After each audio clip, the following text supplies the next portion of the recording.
For the carefree of Rio de Janeiro, and there are many, it's all fun, sun, surf and sand along the famous stretches of Copacabana and Ipanema.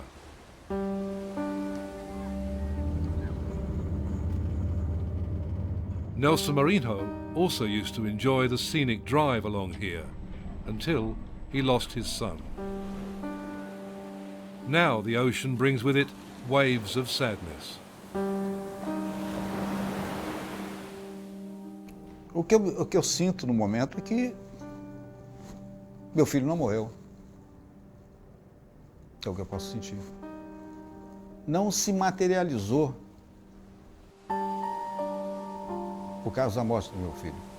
Eu não posso acreditar na morte dele. He's a father wrestling with acceptance. So little is known about his son's death. His body hasn't been found. There's next to no information.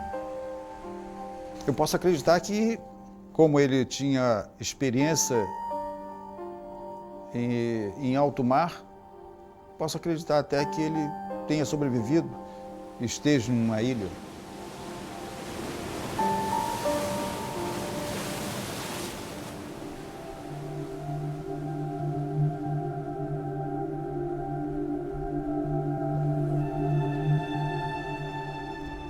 Nós estamos aqui na Avenida Atlântica, em Copacabana, e em direção a Ipanema.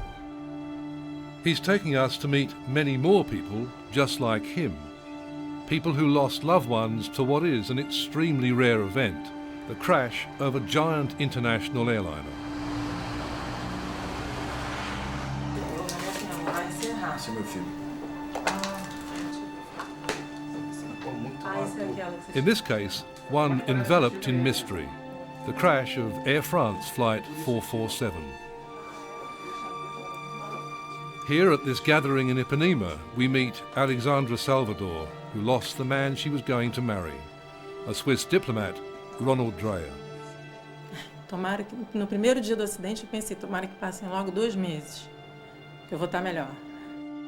A gente está pior, a gente estava falando disso, a gente está pior. For Sylvain Awando, it was his father Joseph, a diplomat from Gabon, who perished on the flight. Muito triste, né? Saudade também, muita. Quando eu olho as fotos, lembro dele assim, fico muito triste. Daniela Enrique's sister Adriana was travelling to France on holiday.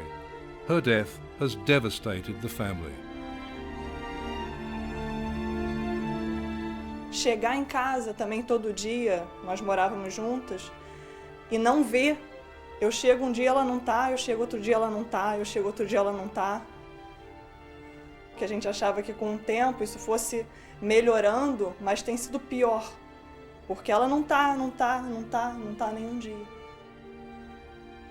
At meetings like this, and there are other groups in Germany and France, you begin to get a sense of the scale of loss and heartbreak when catastrophe strikes a large passenger jet.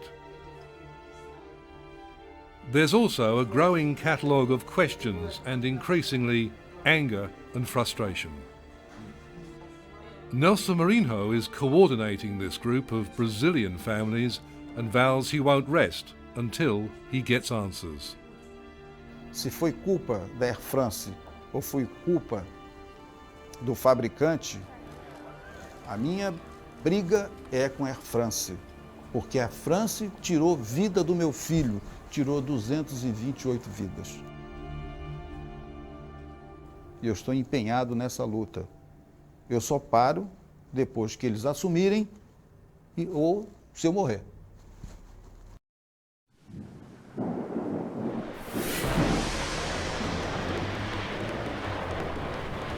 It's May the 31st this year, midwinter in Rio de Janeiro. 228 passengers and crew are making their way to the airport. They're bound for Paris on the Air France evening flight. The plane is late. It will finally take off at 10:30 p.m. nearly half an hour behind schedule. Copy Air France 447. Air France 447, Tazio 0220. And Okay, call it back, please. okay. Suddenly, in the early hours of the following morning, the Air France Airbus disappears.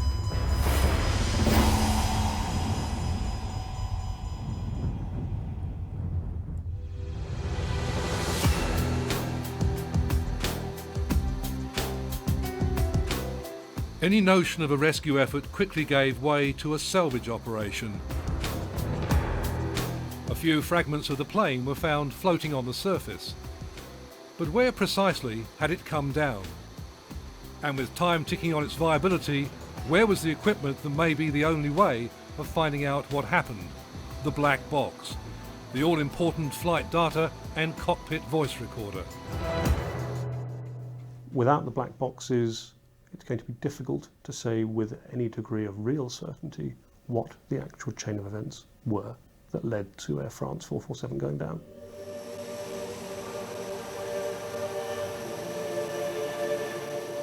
Eventually, corpses began to surface. They'd be brought nearly 1,000 kilometres back to the Brazilian coast and the town of Recife.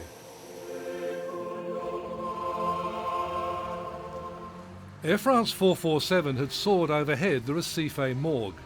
Now, as coronial staff examined the 50 or so badly decomposed bodies, some vital clues emerged about the final moments of the plane's life.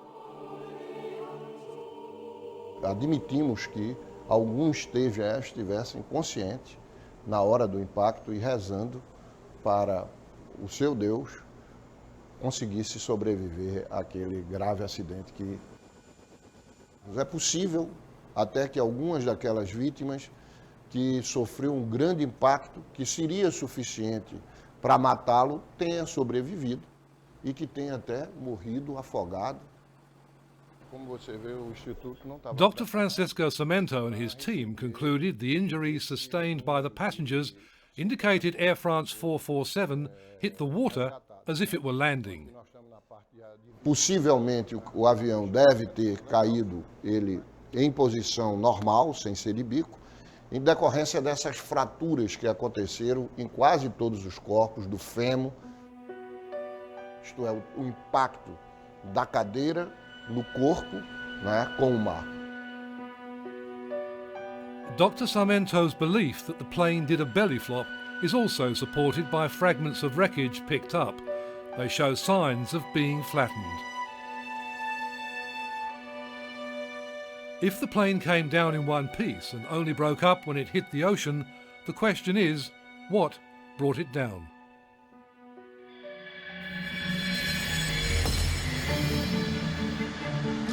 Was the crash the result of slack safety procedures by one of the world's biggest airlines? Or was there a fundamental flaw in the plane itself? The best chance of getting an answer to that is not here in Brazil, but an 11-hour flight away in France, home to the airline and the plane's manufacturer, Airbus. We'll take the same flight aboard the same kind of plane, an A330. The only difference is a new flight number. Air France doesn't call this 447 anymore. We're aboard the newly branded flight 445. Still, the tension among the passengers is palpable.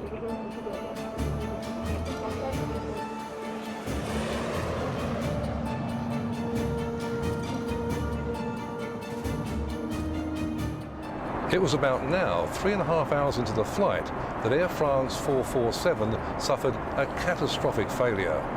The Airbus plunged from its cruising altitude of 35,000 feet into the Atlantic Ocean below. Flight 447 came to grief in the tropical convergence zone, an infamous stretch of the mid-Atlantic airspace renowned for its wild and unpredictable weather. But on our trip, the real turbulence lay ahead, where the grieving families are mustering legal action. There's concern about the independence of the official investigation, and Air France and Airbus are engaged in some high revolution spin.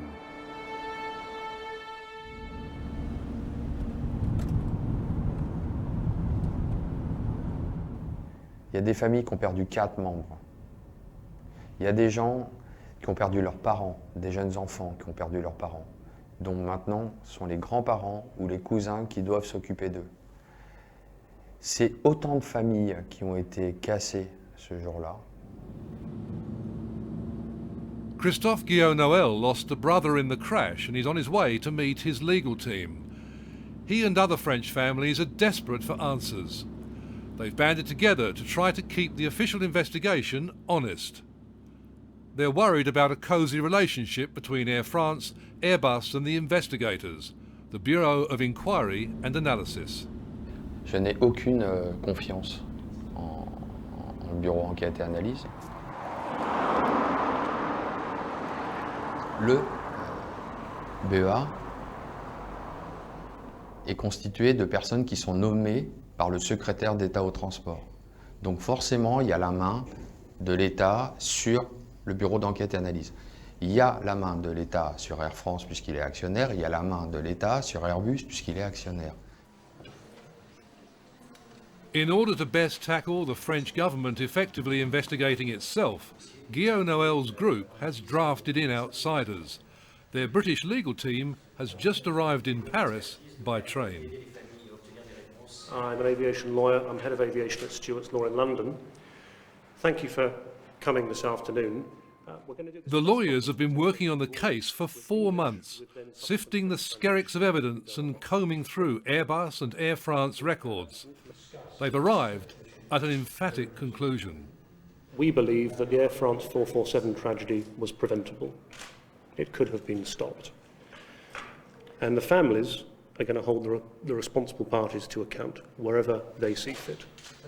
We've looked at what we think are 4 bad things that happened, the so-called error chain.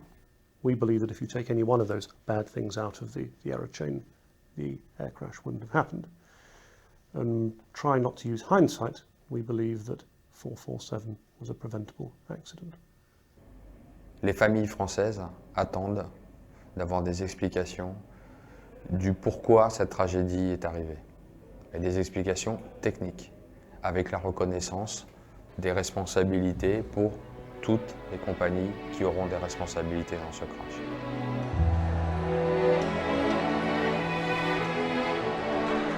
The British team has paid particular attention to the routine maintenance messages, a stream of data transmitted from the aircraft in the hours leading up to the crash. For the lawyers, it was enough to point the finger at one of the most fundamental parts of the aircraft. They're known as pitos. Some of the messages that were transmitted by the aircraft would seem to suggest that faulty pitot tubes or speed sensors were instrumental in this incident. Pitos are critical to the function of the sophisticated aircraft. 3 small protruding tubes at the front of the plane measure the outside air pressure and use the information to calculate the speed of the aircraft. If they fail, they can make the plane go so fast it breaks up. Too slow and the aircraft can stall and fall out of the sky. Our view is that, for reasons that are still unexplained, the aircraft went into an area of bad weather, storm, turbulence. After that, there was a sequence of events where the pitos likely failed to function, so the crew had no reliable airspeed data. Certainly the messages received at Paris's Charles de Gaulle Airport only told Air France what it knew already. The pitos were duds. In fact, they were so dodgy, they were in the process of slowly replacing them on the entire fleet. What's worse, the problem with the pitos had been known about for years.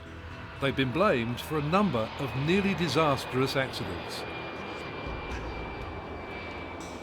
But both Air France and Airbus allowed the planes to fly on.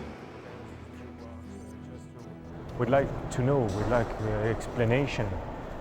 What happened? Yeah, what happened and why. Air France pilots have been agitating for action on the Pitos for some time. The crash of Flight 447 so enraged them they threatened strike action, unless the Pitos were changed. Air France's reaction was telling. So we asked the Air France pilot not to fly on Airbus A330 or A340 with 2 Pitot out of 3 change. 2 new Pitot out of 3. So unless there were 2 of the 3 Pitos changed, your advice to your membership was don't fly the A330 or the A340? Yes. What happened? Air France changed the Pitot tube 1 day after our ask. That is, just 11 days after the crash. Air France refused to talk to us about the crash. We moved on to the other major player with questions to answer, the plane maker itself. We took the train to the southwest of France, a few hours from the Spanish border. For the past 4 decades, the city of Toulouse has been Airbus Industries' home.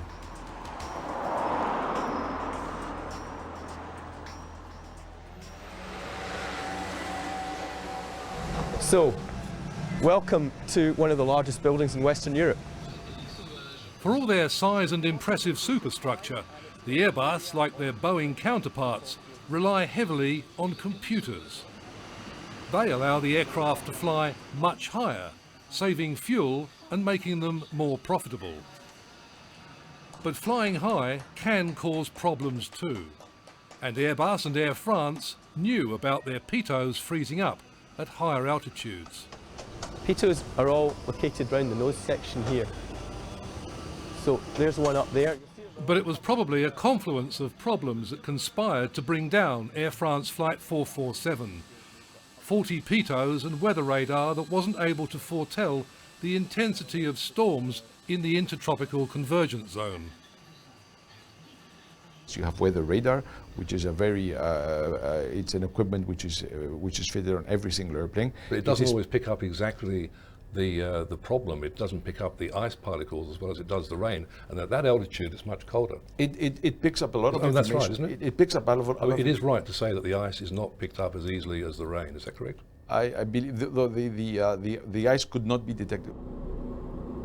Ice would have resulted in incorrect airspeeds being fed to the computers flying the plane. Everything started going haywire.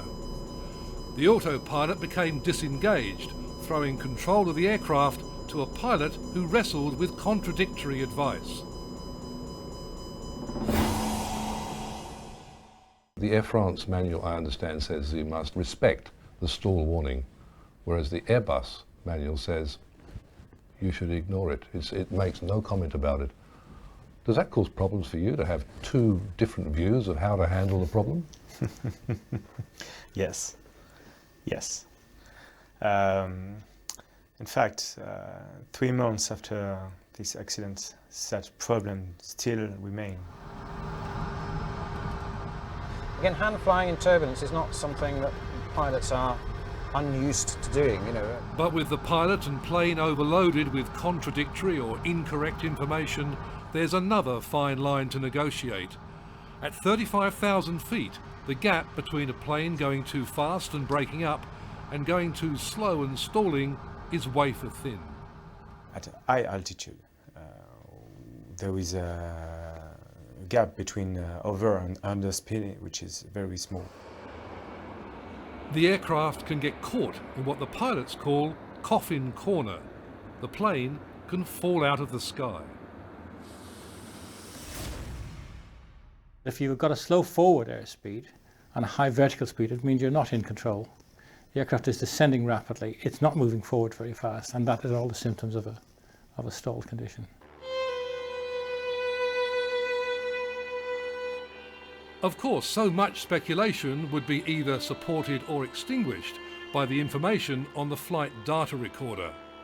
But so far, even the most sophisticated eyes and ears in the air and on the sea have failed to pinpoint the black box.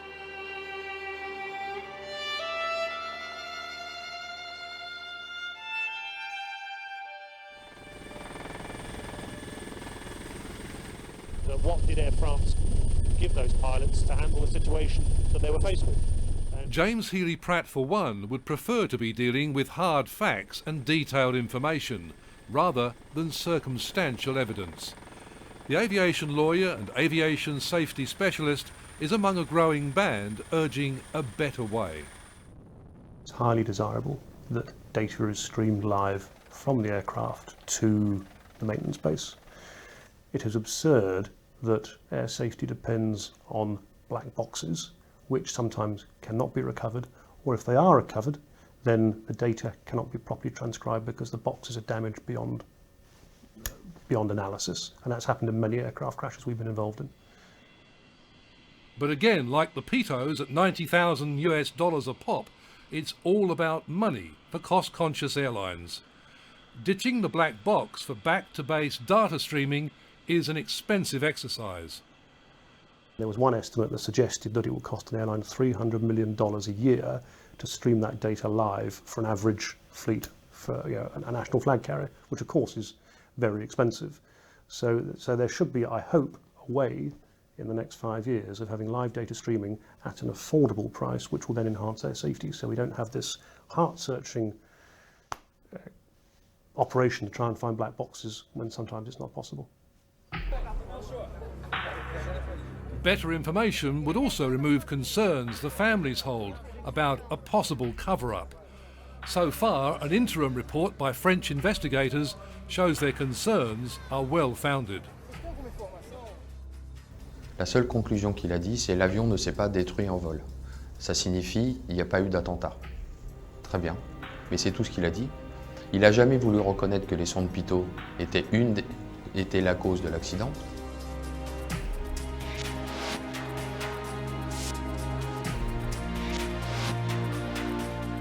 In Brazil, 3 days of national mourning helped the families struggle with their grief.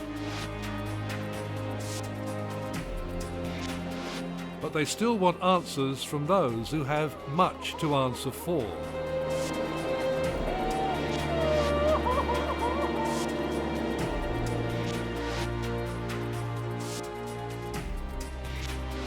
The trouble is, the truth now lies at the bottom of the ocean. An even bigger problem is that that's where it may well remain. São pedaço de mim. Filho, eu perdi pai, perdi mãe, perdi irmãos. Dói muito, muito. Mais filho. É muito dolorido.